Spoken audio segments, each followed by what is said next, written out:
we realized by having a home equity line of credit, you could write $50,000 checks into investments and create massive compounding really quick and almost like accelerate the speed at which you were accumulating.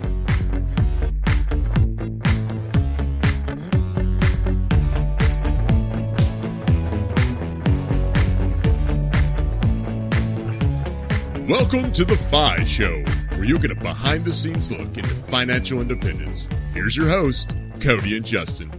Hey everyone, welcome back to The FI Show. We're excited because today we have on Adam Carroll, who's going to talk to us about the SHRED method, where you can use that HELOC loan to all of its advantages, some mindset stuff such as shared ownership and things that led him to leave the corporate world to more of an entrepreneurial lifestyle. But before we get into all that, let's check in with the co-host, Cody. What you been up to, man? Well, I had a pretty fun weekend this past weekend. So on Saturday, we had a big group of friends. There was like 15 of us who went to the Woo Sox, which is, for those of you who aren't from Central Mass, it's the Worcester Red Sox. They just built this new stadium called Polar Park, finished it up at the beginning of this year, actually. And it's been a ton of fun. Like, it's a brand new stadium, awesome concessions, just an overall super cool vibe. The Woo Sox did win that game. We were victorious. Then we went out and hit up a couple local bars later that day. The next day, actually, on Sunday into Monday, I visited my buddy down in Norwalk, Connecticut, which is like 30 minutes outside of New York. Right on the edge of Connecticut, you can literally see Long Island from the beach there.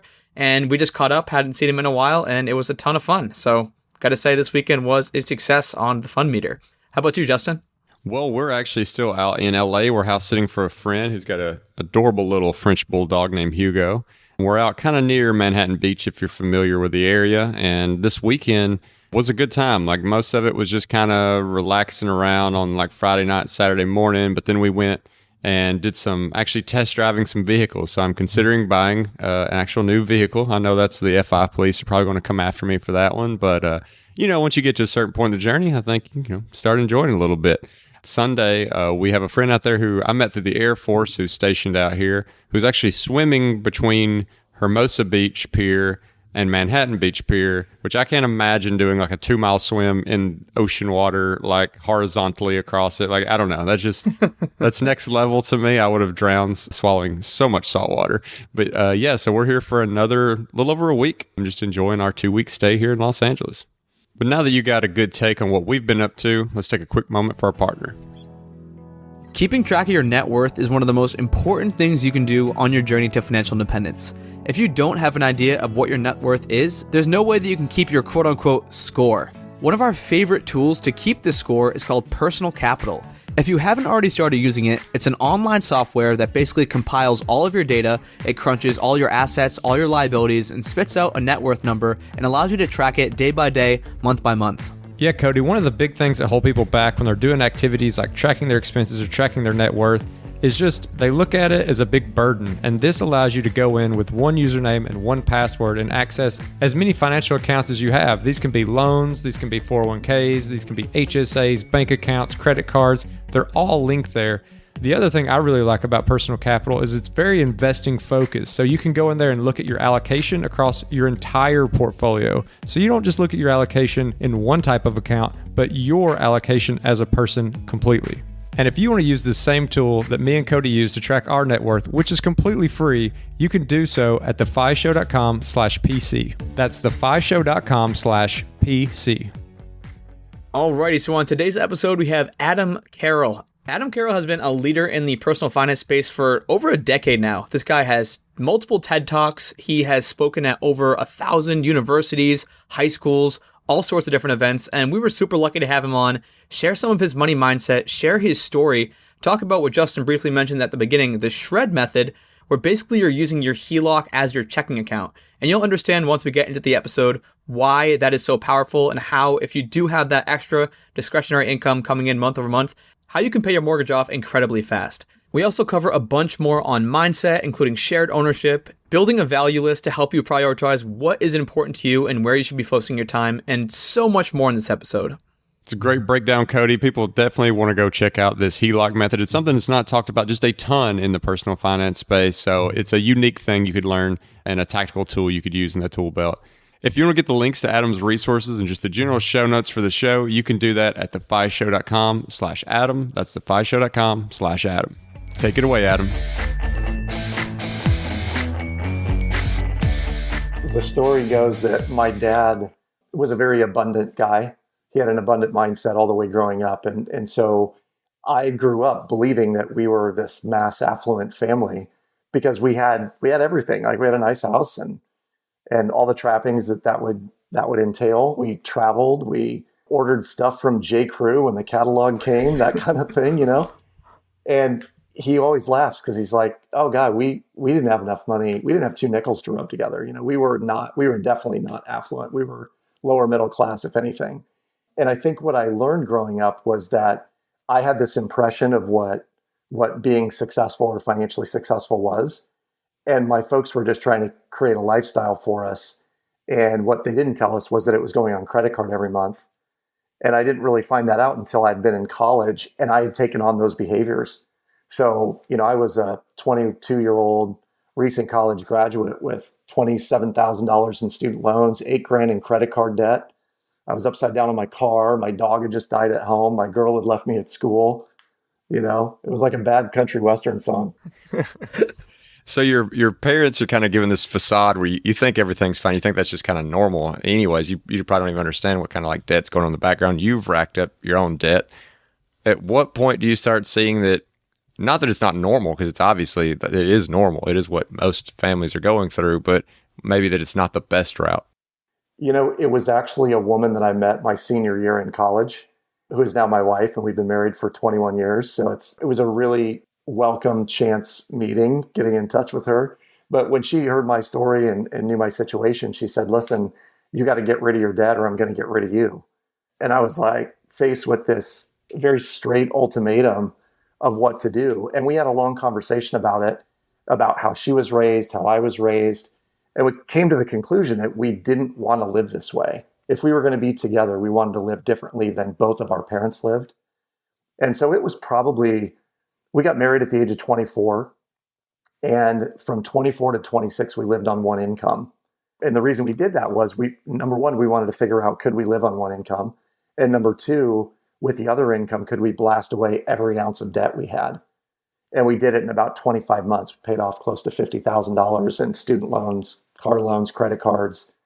And from that point forward, that's where I feel like I was in the FI environment before FI was a thing, because, we were living on one income. The two of us together could live very comfortably on a couple $1,000s a month. And the rest was going into building investments and creating a future that we wanted to live. So I would say my early to mid 20s, and then I got really intentional about teaching it in my late 20s and 30s. And today, I'm in my mid 40s, but I feel like we've created the lifestyle that we most want and get to live it on a daily basis.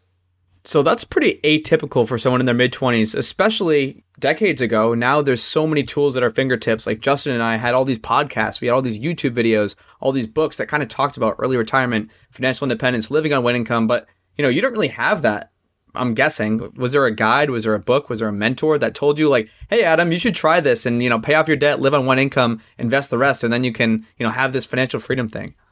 Yeah, it's such a good question. At the time, we were living in Denver, Colorado. And there was a radio ad that was playing virtually everywhere.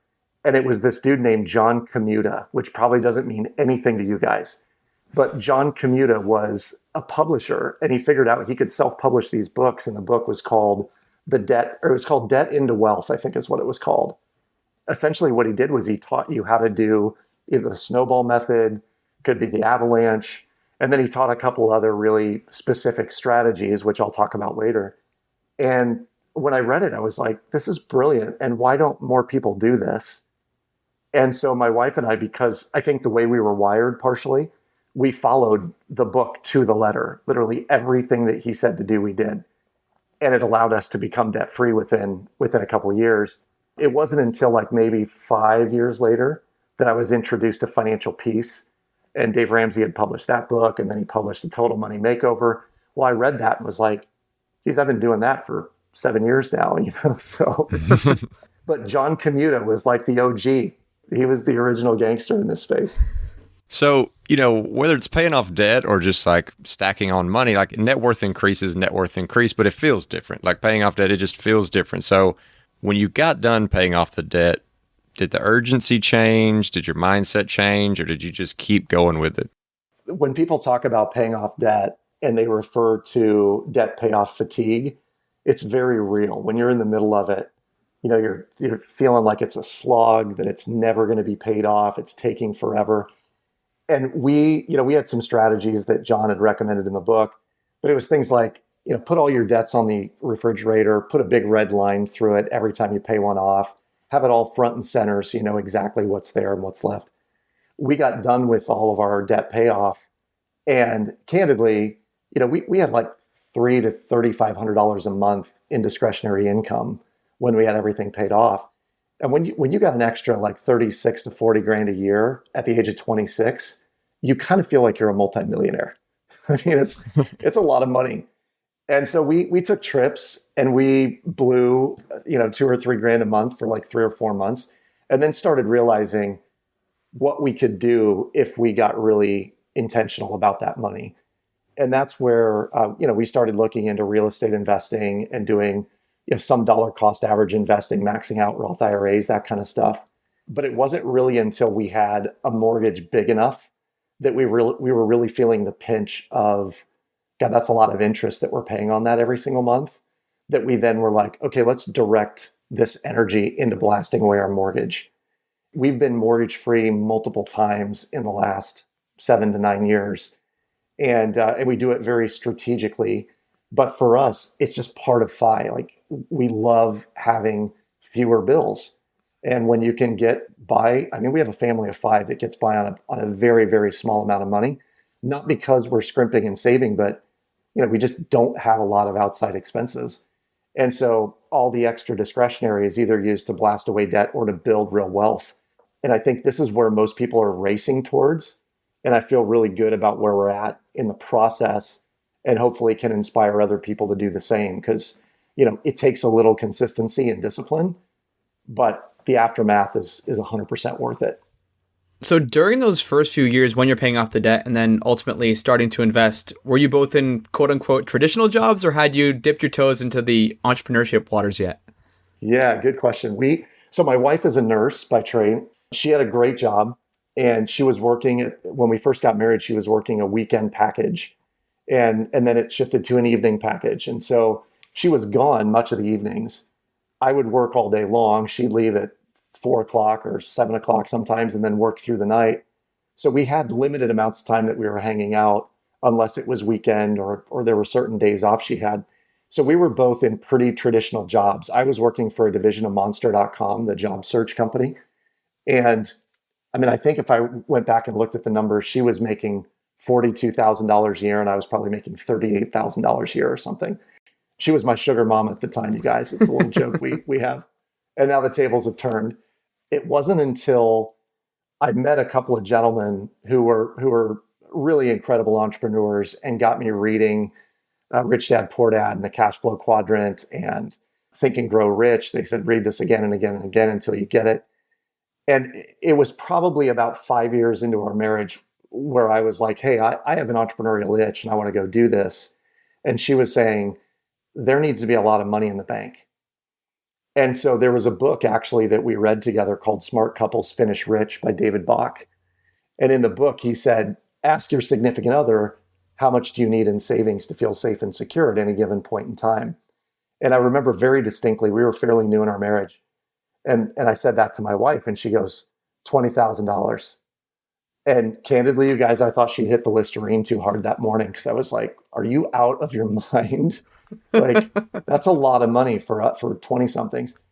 And then we blast away the debt. We put 20 grand away. And she goes, okay, now you can go get creative, take a risk, whatever, because now I feel safe and secure with the amount of money that's there. So it probably wasn't until my very late 20s or even potentially early 30s before I had gone all in on entrepreneurship. And by that point, we felt really confident in our ability to live on one income. So it felt like we were taking lots of the risk out of the scenario. One of the statements I heard you say earlier, you mentioned like blasting away the debt, and that's like, and saving up that money to get you comfortable. But you also said, and working towards real wealth, which makes me think like, okay, maybe there's some wealth that you don't view as real. Like when you said that, was that intentional? This is such an astute question, Justin. The whole idea of real wealth to me is we are all working towards compound interest, right? Where compound interest just takes over and it skyrockets. And it's the last few years, right? The last couple doublings are where the money is really made.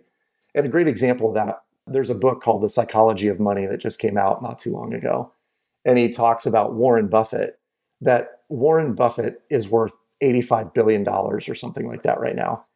And all but 5 billion of it came after he turned 65. And our minds can't really even comprehend that level of exponential growth. But he was really good about diligently investing over the long haul to create that compound interest. And when I say real wealth, what I mean is there's a lot of people out there that they're building wealth the slow and steady way. They're putting money in, dollar cost average investing on a monthly basis, month in, month out in Roth IRAs and 401ks. But I kept telling my wife, listen, I want to write $50,000 and $100,000 checks. So I want to figure out how do we do that? And I had a conversation with a tax advisor that I used to work with. And he said something that was really profound when I heard him say it. He said, we have two great expenses in life. Number one is taxes, and the other is the interest expense on debt. And so when we look at compound interest, we're all working towards that final, last two doublings. But at the same time, we're battling our mortgage and the reverse compound interest of our mortgage. And my goal was, how can we eliminate taxes and eliminate most of our interest expense on debt? And so it's not entirely possible to eliminate taxes unless you're very, very creative, but we did a pretty good job of it. And then by eliminating our mortgage, we eliminated the interest expense on debt. At that time, and this was, several years down the road, we realized by having a home equity line of credit, you could write $50,000 checks into investments and create massive compounding really quick and almost like accelerate the speed at which you were accumulating. So Justin, when I say real wealth, that was kind of what I was looking for. Was I don't want to see, $500, $1,000 a month limping into the accounts, growing at 6%. I was hoping to, write $50,000 and $100,000 checks into investments that could sometimes guarantee somewhere between 10 and 15%. And you're not even aware of those until you can write those size checks, more wholesale type investments. But that's kind of where our mindset was and what we were racing towards. And I think I read somewhere that you paid off your mortgage in like 7 years using this HELOC trick. Could you just talk a little bit more about it? I know you briefly mentioned it, but I think it would be a really interesting tactic for some of our listeners. Yeah, for sure. It's actually one of the things I'm most passionate about for a couple of reasons, Cody. One is that not only does it help people blast away their mortgage in record time, but the sheer amount of student loan debt that's in our system right now.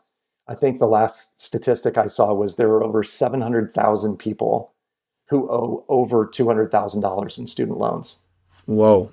And which makes me throw up in my mouth just a little bit, when I hear those numbers. And this system would help people eradicate that really quickly. So the method is, we refer to it as the SHRED method. And the SHRED method basically uses a home equity line of credit as your checking account. So where most people would deposit their income into a checking account and then they would pay all their bills out of the checking account, most of them leave a little bit of money in the checking account. Like I'm going to assume for you guys, there are days and maybe weeks throughout the month where you have excess funds sitting in your checking account. Would that be accurate? Yeah. And so I started looking at that saying it's actually inefficient to have money just sitting in the checking account when you're being charged compound interest elsewhere, that you could use it to eliminate it really, really quickly. And so the HELOC itself, when it functions as a checking account, it can never go positive. You can never have a positive balance on a HELOC. It can only ever be zero or negative because it's a debt instrument.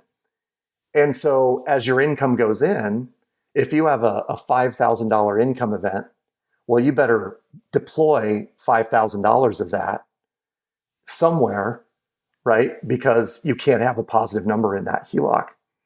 And then because the HELOC has extra room on it, you're paying all your bills right out of that. Well, then when an income event comes in, you're going to need to send more money out.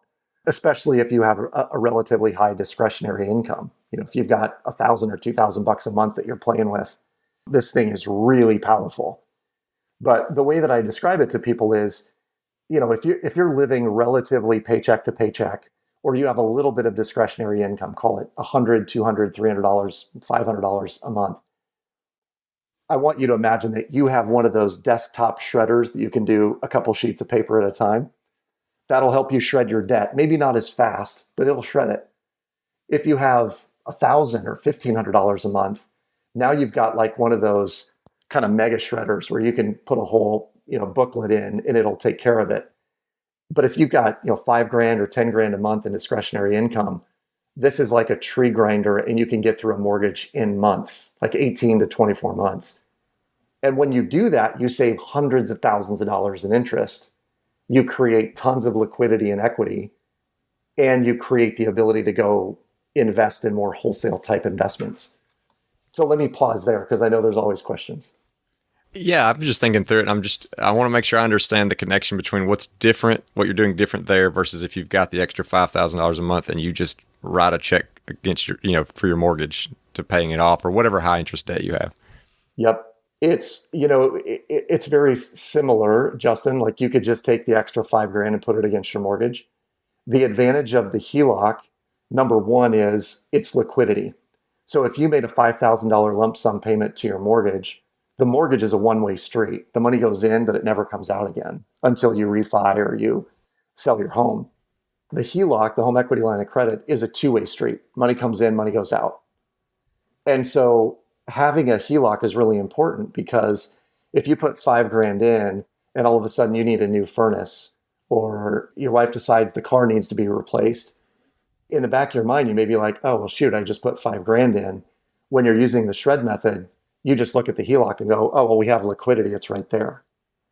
So the big difference, and this is another question people ask often, is I want to keep that money in savings. It makes me feel safe and secure. It's an emergency fund or what have you. But is there a difference between having $5,000 in a savings account that earns maybe 0.25% if you're lucky, and having $5,000 in equity in your property that you have access to through a HELOC? And the reality is that the $5,000 in equity in your property accessible by a HELOC is actually a better decision for you financially because of how much you accelerate the amortization table on your mortgage. Because one $5,000 lump sum payment might accelerate 15 or 20 payments. So if somebody has a $1,000 house payment, you just avoided $20,000 in house payments by making a $5,000 one-time lump sum payment. And obviously we want all listeners to take any advice with a grain of salt. I'm just trying to think through this strategically, like in my own personal scenario.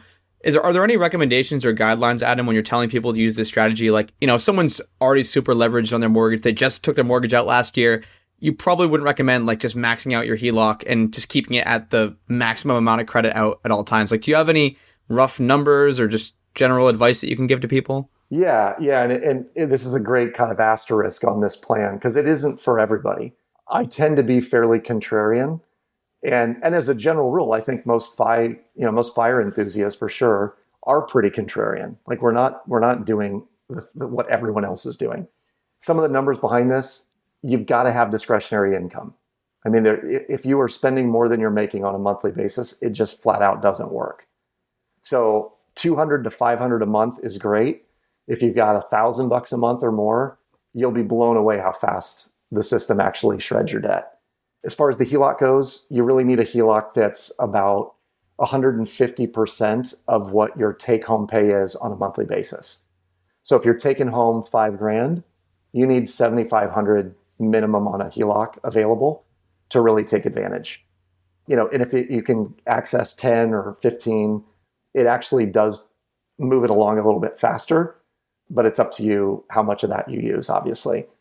The other piece of it is there needs to be some level of discipline.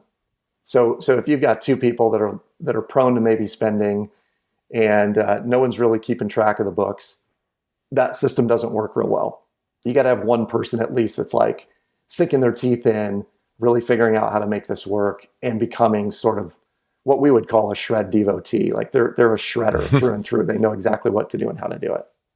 Well, yeah, no, it's an interesting concept. I know like how that feels to have like that one thing you're passionate about. When I joined my company and realized that we had access to like the mega backdoor Roth IRA thing, now it's like every time we get a new employee, I'm like, just take 20 minutes, come over here, let me talk to you. Let me show you this. It's crazy.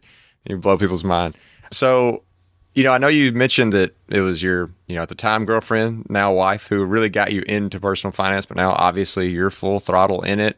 Has she came along the journey the same way that you have? Like, it sounded like she was definitely wanted to make sure you're financially stable, but there is like different levels to that, right? There's like people who just want to be financially stable, and then people who get really passionate about it. Yeah, I would say she's come along. She's come along with me on the ride. She fully trusts the decisions that I make, despite the fact that she's not always fully integrated in them as we're making them. So I'm sure someone on your show has talked about this at some point, but we do money dates. We'll go on money dates and talk about where we're at. We do a monthly review of our net worth and look at our spending and things like that. The way that I would describe the two of us together is I tend to try and play really strong offense, and she plays really strong defense. So she grew up in a household where they didn't buy anything unless it was on sale and they had a coupon. And I always joke that she grew up in the coupon castle, and that makes her the coupon princess because she was raised by the coupon queen, my mother-in-law. She's great at it. She's phenomenal at saving money, to the extent like we're going away for the weekend, and she will book and rebook hotel rooms because she's checking to make sure the rooms are the cheapest rate she can possibly get. So she's very frugal in that respect. And in my world, in my mind, my mindset around money is we're super abundant. There is not unending, but there is definitely a perpetual supply of money. And because I believe that, I tend to be more focused on making it, and she's a little bit more focused on not spending it or trying to be more careful about where and how we spend it. The reality, though, is, in answer to your question, Justin, is I think we're all on the pursuit of mastery at some level. And the reality of the pursuit of mastery is it's never ending, because when you realize you're pursuing mastery, you realize that you always have beginner's mind. There's more to learn all the time. You guys are a great example of it. That's why we start podcasts, right? Because we just want to learn more. Mm-hmm. And so in my mind, mastery is like this stair step. And I maintain that I'm probably just farther up the stair step than she is, that she chooses to be, wants to be, cares to be. But that's where because of my study, I just keep going higher and higher up the ladder. And she'll come along. She enjoys the ride. But she's supportive. That's the main thing. Just making sure she's okay with all this craziness. Not only is she supportive, I feel like she's an amazing team member, because I know people who are like, oh, if I can only get my wife to stop spending money. And I literally will say, honey, go spend money. Like, splurge, buy something for yourself. You should do it. If nothing else, just to feel abundant. Because I think there's also the other side of FI for some people, which is they're so lean and they're so hyper-focused on how little this meal cost, or, the stories of like ordering water and a lemon and sugar packets and making your own lemonade at a restaurant, those kinds of things. At some level, it's like, I get it. I was probably there at one point, but it also messes with your mind a little bit, because you begin to question, am I abundant enough to actually do this? Or why am I scrimping and saving when in my mind, life is meant to be lived still? So you guys sound like the perfect parenting duo. You have the make more dad. You have the save more mom. And I recently rewatched the TED Talk you did, and we'll definitely link that up in the show notes, talking about Monopoly and playing Monopoly with your kids. So this is it's going to be a very open-ended question. A quote that I pulled from that I really like, though, is that money is an abstraction, but has very real consequences. And I'd love to just kind of hear you talk about, in this new generation where we have the Apple Pay, where we have, I think you mentioned the Disney wristband, where you literally tap and you can buy whatever you want at Disney. Yes. How are you kind of shaping your kids' minds around money when a lot of times we don't even touch cash anymore? Like people don't even know how to, count change, because everything's on the credit card, everything's on the phone. So crazy. I love this topic too, because I'm super close to it. I've been on 750 college campuses in the last 15 years. And the students that I met, by and large, I would ask them, how much will you have in student loan debt? And they're like, I don't know. And I'd say, venture a guess. I couldn't even tell you. And I'm like, who makes your financial decisions generally? And they're like, well, my parents. I don't make any of them myself. And I walked away from most of those conversations. My kids were young enough that I knew they were not going to be raised that way. And I haven't put this into a TED Talk yet, but I think we've conflated love and struggle. Where as parents, a lot of times we're like, I don't want my kids, I love my kids, and therefore I don't want them to struggle. And I maintain today that I love my kids and I want them to struggle. And the reason I want them to struggle is when you financially struggle, when you realize that money isn't everywhere and always flowing at your fingertips. And the subtext there is that children's income is not equal to parents' income.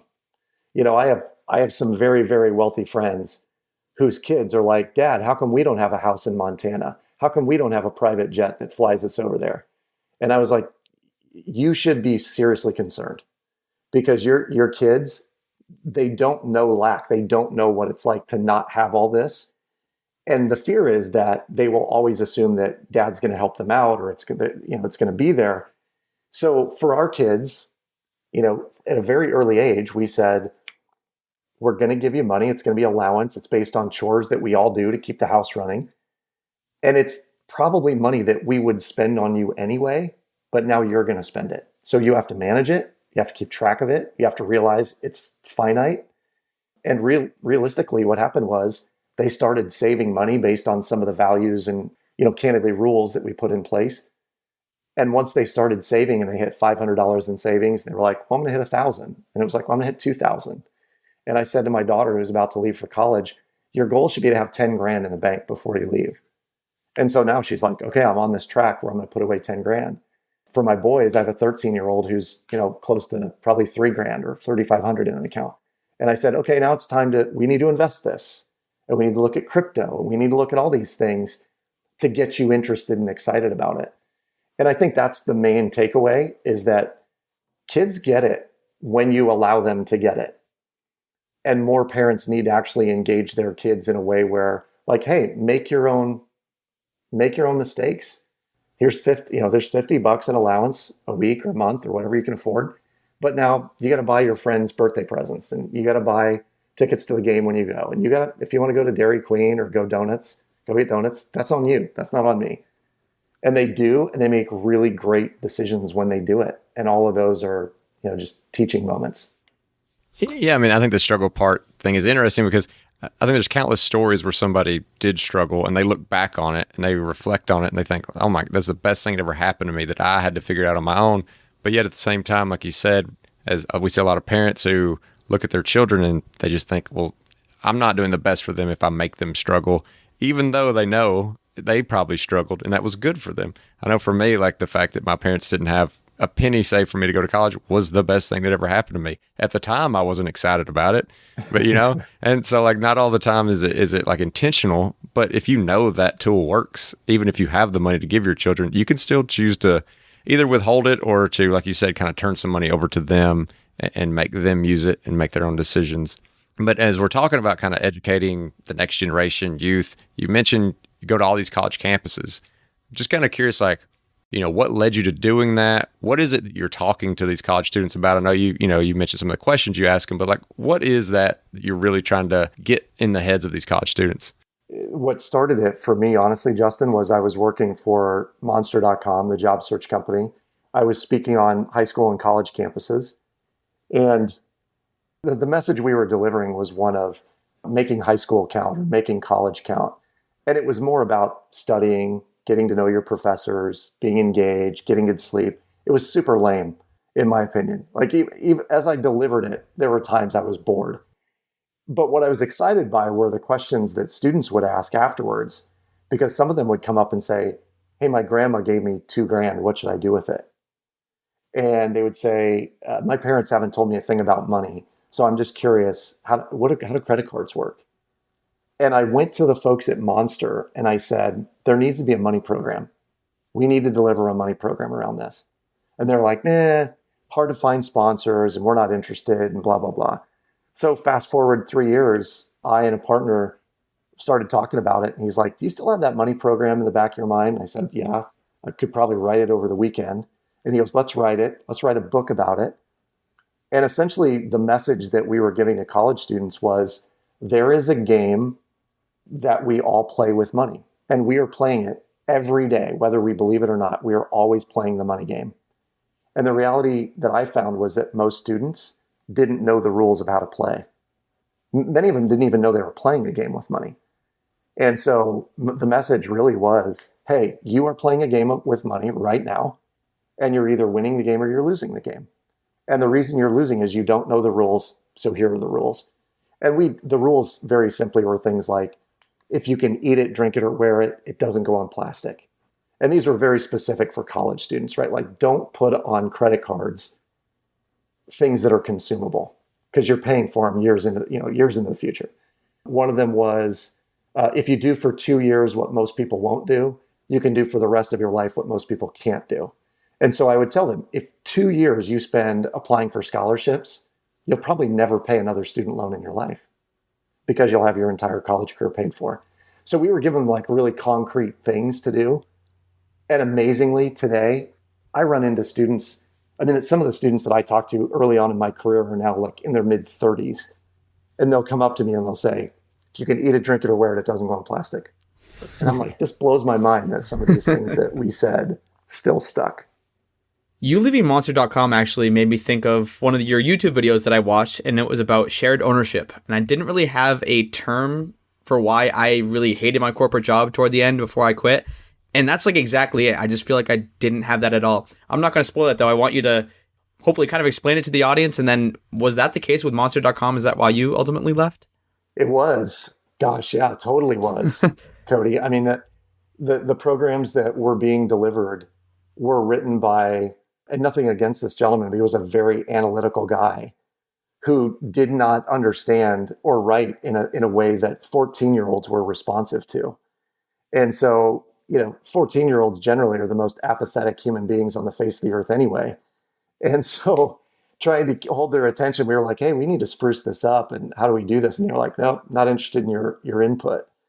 So to give your audience a little bit of backdrop on shared ownership, if you were in a situation where it feels like someone else is making decisions and you are dealing with the consequences of those decisions, that is a lack of shared ownership.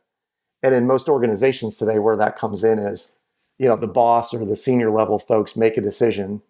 They push it down to all the folks in the organization without ever asking for input or guidance or how will this impact you guys? And then the people on the front line are like, why are they doing this? This is dumb. This software doesn't even do what we want it to do. And they just spent tens of thousands of dollars implementing it. It happens in families where someone buys something without talking to a significant other. And the spouse is like, why did you spend that money? We were saving that for blah, blah, blah, blah. Now I'm faced with the consequence. And so shared ownership really requires three things. It requires information, it requires decision-making, and it requires consequences. And when you understand all three of those, and everybody's on board on all three of those, now it's a shared ownership kind of decision.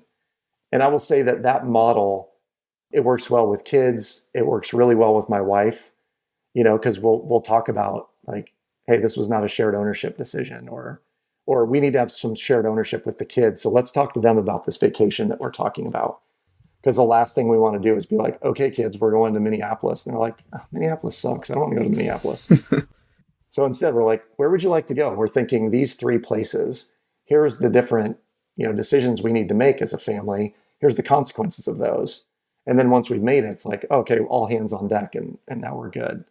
So it's a really powerful model when people understand it. As you're talking about this, it's kind of in a roundabout way made me think of this documentary I was watching where they're kind of doing a study, and the reason why people don't like make good decisions for their future self, like they can't see them, they don't know who they are, they're a stranger to them, and they kind of did a study where they took an image of them, aged them, and then had them kind of like carry on a conversation with them, which sounds kind of weird, but it gave them a person to think about. And I know you're talking about these situations where maybe it's a boss, maybe it's a family member, but if we have that shared ownership with our future self, it seems like that could be huge. Like we're sitting there like, I'm making decisions that are giving that person consequences that I don't have to feel. That's a bad shared ownership. And if we can kind of get in that mentality of like being empathetic to your future self and thinking about the things that we're pushing downhill to them that they're going to have to take care of, It seems like that could be kind of like a huge thing for people's mentality when they're making these decisions. Not only that, but a really cool app, like an AI app. If you could record yourself, like, hey, don't do stupid shit like this. And you're aged at some level. I think that would be really cool. I also maintain, to your point, Justin, that one of the things that keeps people from succeeding financially is they don't have a long enough time horizon. So they'll think maybe 2 years out or 5 years out is long term. I'm looking out going 40 years from now, what is life going to be like? Or how do I want life to be like? And what do I need to do today in order to get there?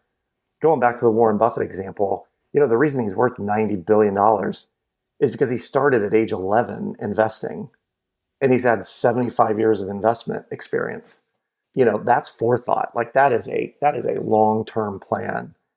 And I think if I can inject one thing in my kids, it's saying, I need you to have a long-term outlook on this.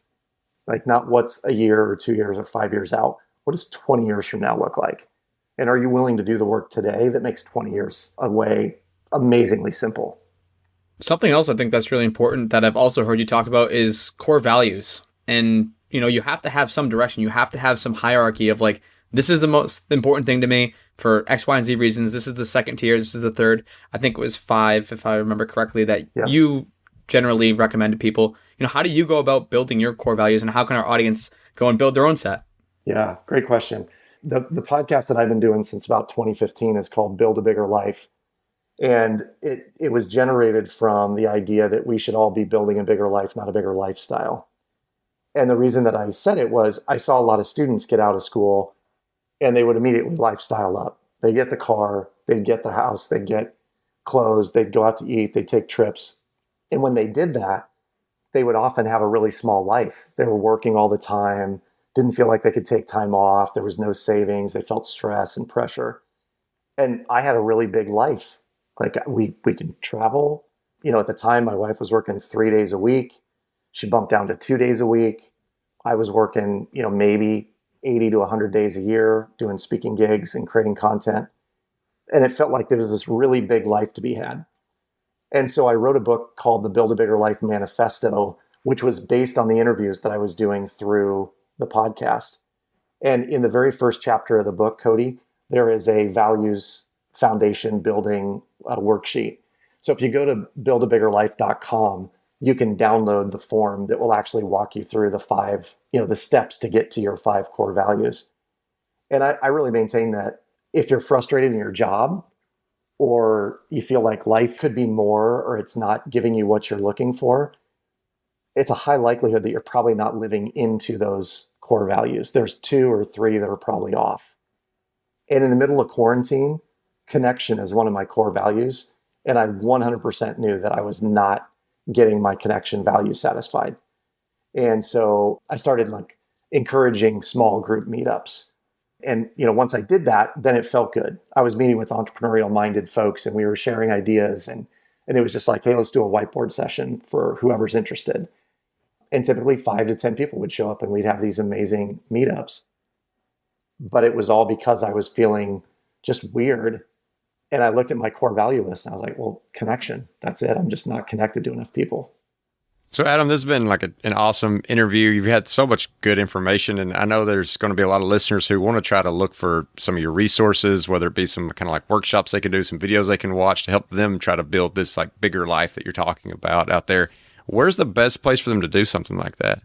So the single best place is probably at adamcarroll.info. So if you want info on me, very simply, Adam Carroll with 2 R's and 2 L's.info. As I talk about the shred method, theshredmethod.com, we have a free training there, which people can go through and learn all about how to go find the HELOC, the right HELOC for you. There's actually a piece of software that helps run all the calculations that will tell you what to do with your money in real time. And that's found at Shred My Mortgage. But theshredmethod.com is the first place to go for that. And then obviously, Cody's watched a few YouTube videos. So if you search out Adam Carroll on YouTube, there is a singer-songwriter from Austin, Texas. That is not me. And there's also a Formula One race car driver by the same name. Also not me. But you can find me in there. And specifically on YouTube, Mastery of Money is the channel where I do a lot of money type content. And then under my name, Adam Carroll Speaker, I think is what it is. I do a lot of just the random other stuff with culture and leadership and whatnot. But adamcarroll.info is probably where I'd send people first. Awesome. Well, we'll definitely link everything in the show notes so people don't have to, sift through country songs and Formula One races to figure out that it's not you. But I just want to thank you again so much for coming on, Adam. I've known about you for a long time. We haven't, unfortunately, had the chance to connect until just now. Hopefully next time it's in person, but just want to really say thank you so much for your time today. Hey, my pleasure, guys. Thank you. Keep doing what you're doing. It's super meaningful. And as always, if you want to check out our Facebook group page, you can do so at thefishow.com/community. And we always appreciate those 5-star reviews. They help us get great guests like we had today. And if you're interested in supporting The Fi Show, you can do so by checking out some of our partners over at the resources page, which can be found at thefishow.com/resources. And thanks for listening.